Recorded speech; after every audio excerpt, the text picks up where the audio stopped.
My sister had a bit of a breakdown and told me that she slept with my fiancé 3 years ago to get back at her ex.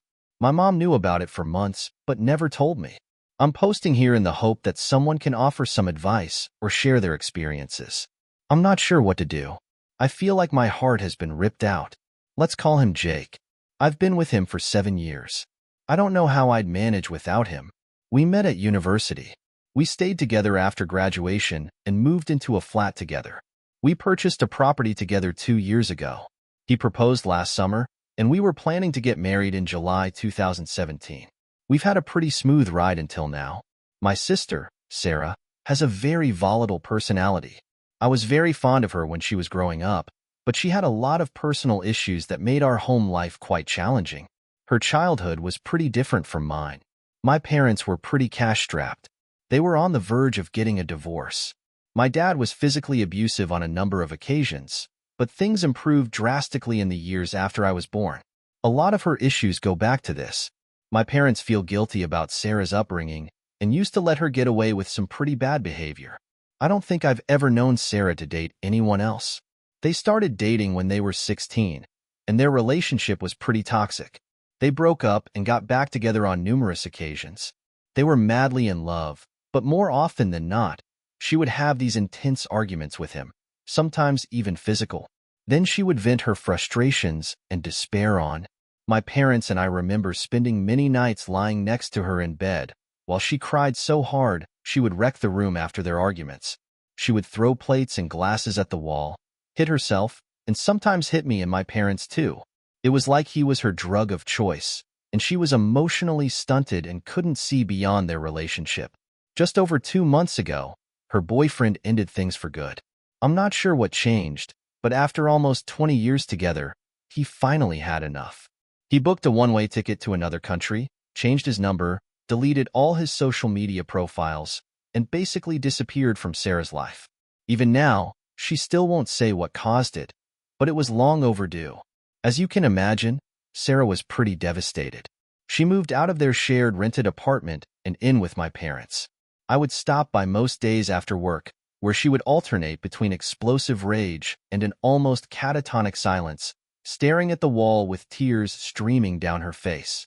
At one point, we were really concerned that she might harm herself, so we arranged for her to see a therapist. I'd been suggesting this for years, but she backed out just days before her appointment. There were no consequences. She's an adult, after all. She hasn't changed emotionally at all in the time I've known her. She still acts like a teenager. I stopped by to see Sarah a couple of days ago. She was in bed in her dark room. I let myself in and tried to get her attention. I told her. I stopped by to see Sarah, who was in bed in her darkened room. I let myself in and tried to talk to her, but she immediately started screaming at me and throwing her pillows across the room. She was in tears and told me that life was unfair. She said that I had everything, and she was left to fend for herself. She said that everything that had gone wrong in her life was because she was a bad person. She said she had hurt her boyfriend and driven him away. She said she'd ruined our family. She said she didn't even feel guilty at the time. I thought I'd misheard her at first, but then she said it again. It was like she'd suddenly turned the cold water on. I left, shaken, after being dumped on. When I got home, Jake was watching TV. I just couldn't hold it in any longer. I filled him in on what had happened. He finally opened up and told me it had happened 3 years ago. Sarah had another heated argument with her boyfriend and decided to drive around to Jake's looking for me. I was at our parents' house at the time, and Jake tried to calm Sarah down. He gave her a shoulder to cry on. One thing led to another. They ended up having sex. I packed an overnight bag while he followed me from room to room, crying and saying it was the worst mistake of his life. He said he still has no idea how it happened and feels really guilty about it. It feels like it wasn't even real. I left him in the doorway, asking me not to go. I've checked into a hotel and turned off my phone. I'm not sure what to do or who to tell. I'm not sure where to start. I feel pretty sick to my stomach. It's like I'm stuck in a bad dream. My heart feels like it's been torn out of my chest. I feel like I'm a million pieces after everything that happened with Sarah. I love her more than anything, and she's one of 2 people in the world who mean the most to me. How can I move on from this? I feel like I'm in a bubble, you know? I'm not really up to speed on what's going on in the outside world. I've been crying and sleeping in this room nonstop. I could really use some help making sense of this. Hi everyone. I'd like to thank everyone who took the time to reach out to me. I was so overwhelmed that I haven't had a chance to respond yet. I haven't had a chance to respond to anyone yet, but I really appreciate your understanding. Just wanted to give you all an update. It's only been a day or so since I made my post, but it feels like I've been in that hotel room for weeks. My parents were clearly concerned. This is the longest I've ever gone without contacting them. I even thought about calling the police. I didn't get in touch with them this evening. My mom said that as I was leaving Sarah's room and going downstairs and out the front door, Sarah was screaming and wailing that she was sorry. I didn't hear this, though. I'm not sure how. I was so shocked that I couldn't process anything around me. I don't remember much about the drive home. My mom, who was the only other person at home at the time, rushed into Sarah's room to find her trashing it and attempting to slash her wrists with a blunt linotop cutter. Sarah used to do a lot of art, and this barely caused a scratch, but it prompted my mom to take action. My mom drove Sarah to the hospital, where I understand she underwent some sort of assessment and was kept overnight. She's agreed to everything, to get treatment for whatever's wrong with her. My mom was surprised at how calm she was on the drive down. She didn't say much other than asking where I was. Sarah seems to have accepted her situation and is very low. My mom and I had our first in-depth conversation about the challenges Sarah faced growing up. I'm still processing some of the things I heard. Sarah isn't without responsibility. She's well past the age where she can blame her childhood for her behavior, but my mom admitted through tears that not seeking therapy at an early age was her biggest regret. I asked my mom if she knew why I left. She said she'd known since Sarah's ex left 2 months ago. At this point, I had to fight the urge to hang up. I suddenly felt myself slipping back into that negative mindset. She asked me to listen. After Harry, my ex, I'm too drained to come up with a name. Harry left. Sarah told my mom what had happened, but that wasn't the reason for his departure. He was aware of the situation, but he'd had enough of being Sarah's primary caregiver. She'd asked him for years to get help, but he didn't listen. In fact, it had happened more than once. When Sarah told my mom said she needed to know right away. Sarah wouldn't tell me, and I still don't know why she changed her mind in that moment. My dad has no idea why anyone would think I've left. He thinks I've finally had enough of Sarah's behavior. That's when the truth came out. I asked my mom if she had any idea what had happened. She was reluctant to share any details, stating that the incident had already occurred and that I should be satisfied with that information. I told her I wouldn't go back to the house until I knew everything that had happened. She then informed me that a few months prior, Sarah and Jake had kissed at my father's 60th birthday party. It was a big family get-together with a lot of alcohol. Jake had been drinking quite a bit. Sarah was in tears before she arrived because she and Harry had a disagreement. He wasn't interested, so she called me in the middle of the night.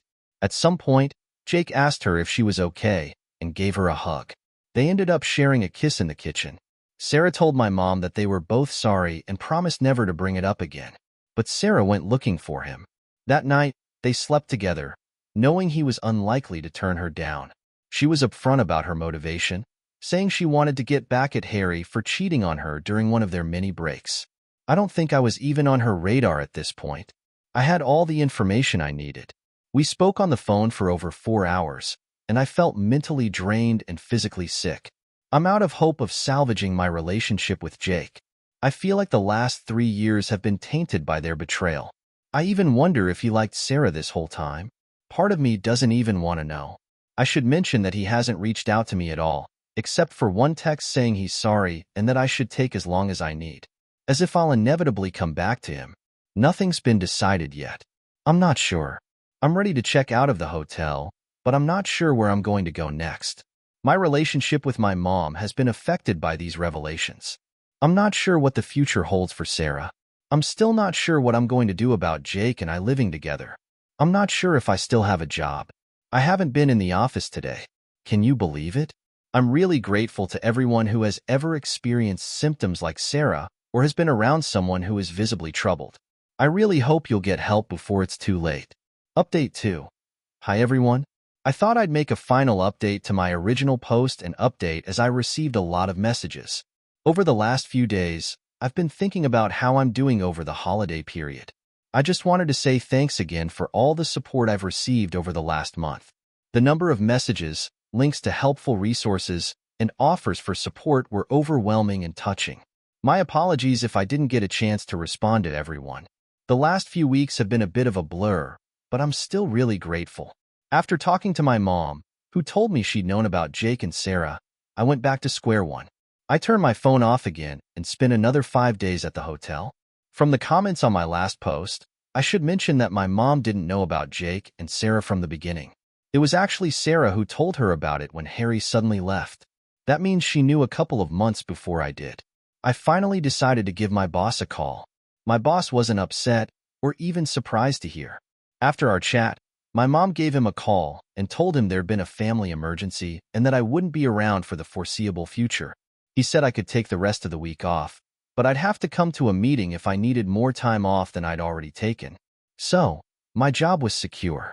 I'm back at work and trying to get back on track. After that, I went back to my parents' place. Sarah was also home, but she was in her room. I went in to see her, and she was up painting. As some of you have already surmised, she is probably BPD. However, my parents are waiting on a second opinion. She's going to counseling weekly and seems to be doing a bit better. She was pretty upset when she saw me, so we had a long chat. She told me how much she's struggling with her and Harry's toxic relationship.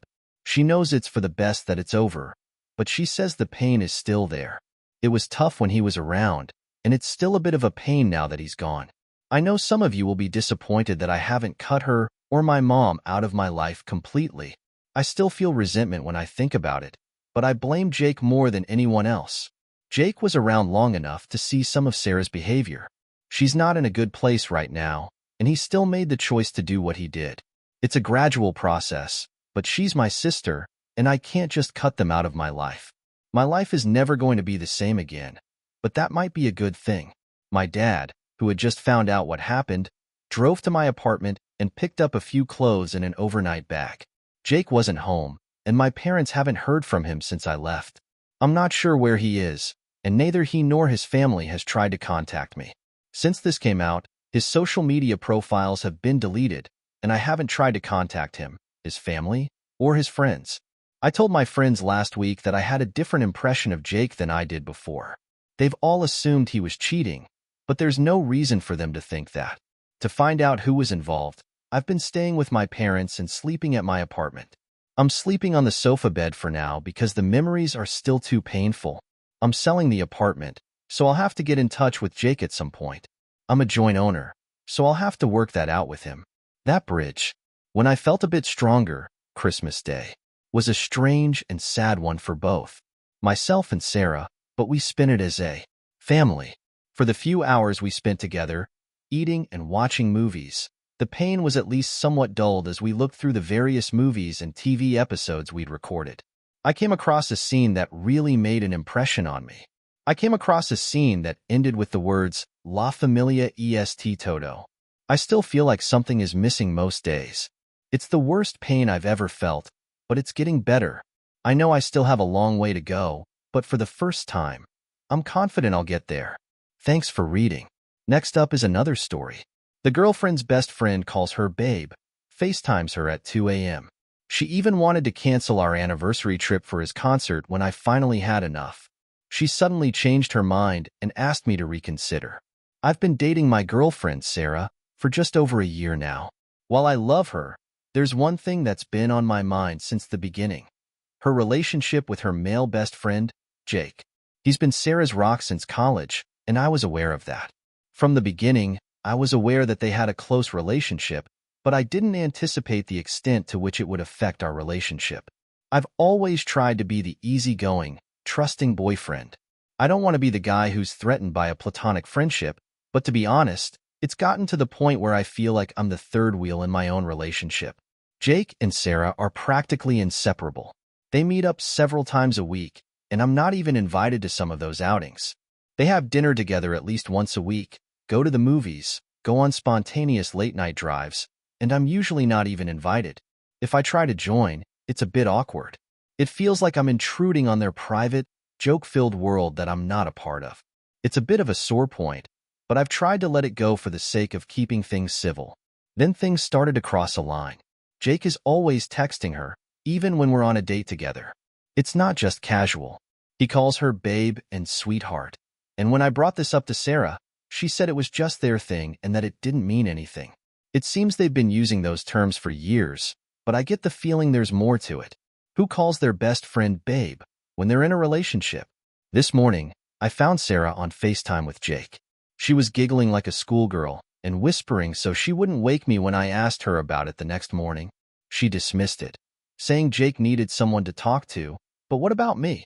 I just hear his background noise while she stays emotionally connected to this guy. The last straw came last weekend. Sarah and I had been planning a special weekend getaway for our anniversary. We've been looking forward to it for months. Then, out of the blue, Jake invited Sarah to a concert that same weekend. She asked if we could postpone our anniversary trip so she could go with Jake instead. It's a band they both love. I was taken aback. Our anniversary, which we'd been planning for months, could just be rescheduled for Jake. It felt like I didn't even matter. I told her that this was too much and asked her to set some clear boundaries with Jake. I suggested we avoid pet names and one-on-one time. 1. I'm not going to be available all the time, and I definitely won't be prioritizing him over our relationship. She got really upset with me, calling me controlling and insecure. She even said that Jake was part of her life when we first started dating. Why am I trying to change her now? Things took a turn for the worse when Jake apparently told her that I was being toxic and trying to manipulate her. Sarah's siding with him, saying I'm overreacting and that nothing's ever happened between them. She's now upset with me for giving her an ultimatum when all I really asked was, I just want to feel like I'm her boyfriend, not just a side character in her life with Jake. Sarah's giving me the silent treatment, and I'm starting to feel like I've somehow become the villain in my own relationship. Am I losing my grip on reality here? I'm not asking her to cut Jake out of her life completely. I just want her to put us first and show us some respect. Perhaps I've been too demanding. I'd like to ask Reddit Ida for advice on how to approach my girlfriend about setting boundaries with her male best friend. Is this friendship really that problematic? I just wanted to give you all a quick update. I've been going through something that I didn't expect at all. I just wanted to say thank you for all the support you've given me. I've been going through a rough patch in my personal life, and I was ready to move on. But then something unexpected came up. On Saturday night, Sarah came by to chat. I was ready to have the breakup conversation, but before I could even get a word in, she told me something unexpected. She said that after our last conversation, she realized how serious I was and it made her think about everything. She said she'd been a bit selfish and that she'd taken our relationship for granted. She said she told Jake she couldn't go to the concert and instead wanted to spend time with me. I was able to get a word in, but then she told me something unexpected. She'd canceled the concert plans with Jake. She said that after our last conversation, she realized how serious I was and it made her think about everything. She said she realized she'd been selfish and had been taking our relationship for granted.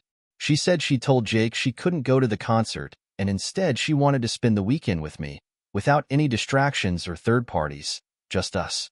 I was genuinely taken aback. I have to admit that I didn't fully believe it for months. I had been encouraging her to set boundaries with Jake, and it seemed like she was finally doing it. It felt a bit surreal, like she was trying to save something that was already broken. But she seemed genuine. She apologized for the concert situation and for ignoring my feelings, dismissing my concerns, and prioritizing Jake over us in general. She didn't take my feelings into account, dismissed my concerns, and put Jake before us. She said she hadn't realized how much it hurt me and that she didn't want to lose me. It was a pretty emotional moment. She was crying, and I could see how scared she was that I was about to walk away. It felt like she was finally choosing me, for the first time in a long time. But here's the thing. I appreciated her apology, but it didn't fix everything. While canceling the concert was a good move, it didn't undo all the hurt I still felt.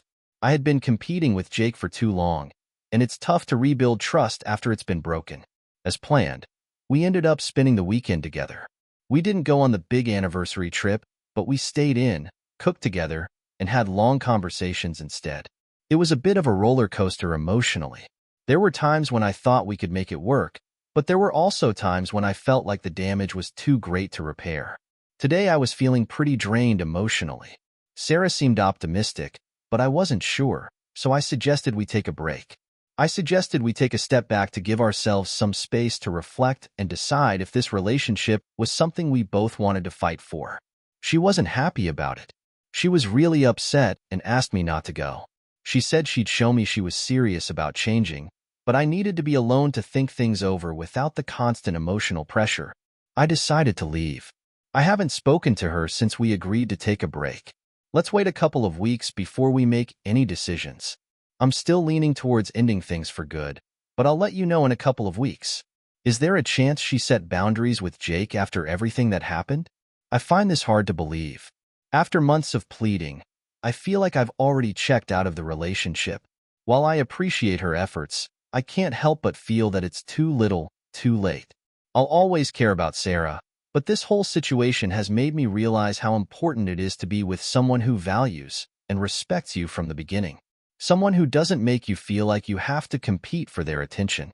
You think she might have cheated on me with Jake, so I'm asking, should I give her another chance, or should I go through with the breakup?